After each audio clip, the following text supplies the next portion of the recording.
బా ఆమ్ ఆద్మీ పార్టీ పుట్టినప్పటి నుంచి బలమైనటువంటి శక్తులుగా ఉన్నటువంటి వాళ్ళ ఓటమి అది ఏకంగా ఆమ్ ఆద్మీ పార్టీ జాతీయ చీఫ్ కేజ్రీవాల్ ఓటమి, అది కూడా సాహిబ్ సింగ్ వర్మ కుమారుడి చేతిలో ఓటమి పాలు కావడం అన్నటువంటిది ఒక సంచలనం.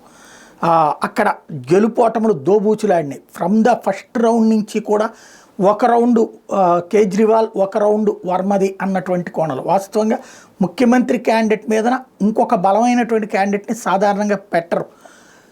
అక్కడ వర్మని పెడితే సాహిబ్ సింగ్ వర్మ కొడుకుని పెట్టినప్పుడు ఏం గెలుస్తారు, అందుకని అందులో రాజకీయ వారసత్వం వర్కౌట్ కాదు కదా అంటే, అతను వారసుడిగా అయితే గతంలో ఆయన కేంద్ర మంత్రిగా ఉన్నప్పుడు ఇతనికి కేంద్ర మంత్రి ఇవ్వాలి. కానీ తను మళ్ళీ ఆనాటి నుండి పార్టీలో కొట్టుకోగా ఇప్పటికీ ఒక ఎమ్మెల్యే స్థానంలో ఎస్పెషల్లీ కేజ్రీవాల్కి వ్యతిరేకంగా పోటీకి ఛాన్స్ ఇచ్చారు. వల్ల అవుతుంది అంటే అక్కడ ఉన్నటువంటి ప్రాంతంలో వాళ్ళ బ్యాచ్ ఎక్కువ, జాట్ల బ్యాచ్ ఎక్కువ, జాట్లు బలంగా ఉన్నటువంటి చోట్లను ఇంతవరకు కేజ్రీవాల్ గెలుస్తూ వచ్చాడు. హర్యానా వాళ్ళు అక్కడ ఉండటం వల్ల తను హర్యానా నుంచి వచ్చినటువంటి వాడు కావడం వల్ల.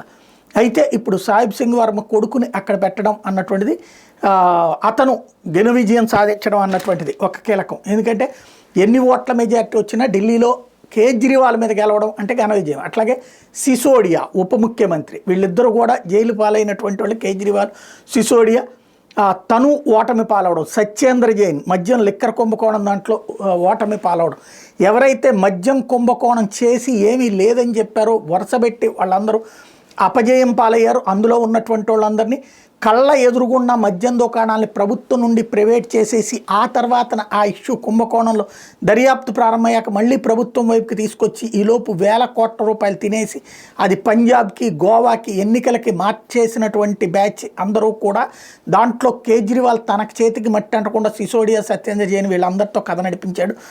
ఇప్పుడు ఓటమి అన్నటువంటిది ఆ అందరినీ అక్కడ ఉన్నటువంటి ప్రజలు తిరస్కరించడం అన్నటువంటి దాన్ని, ఆ లిక్కర్ కుంభకోణాన్ని ప్రజలు చాలా సీరియస్గా చూస్తున్నట్టు కనబడుతోంది.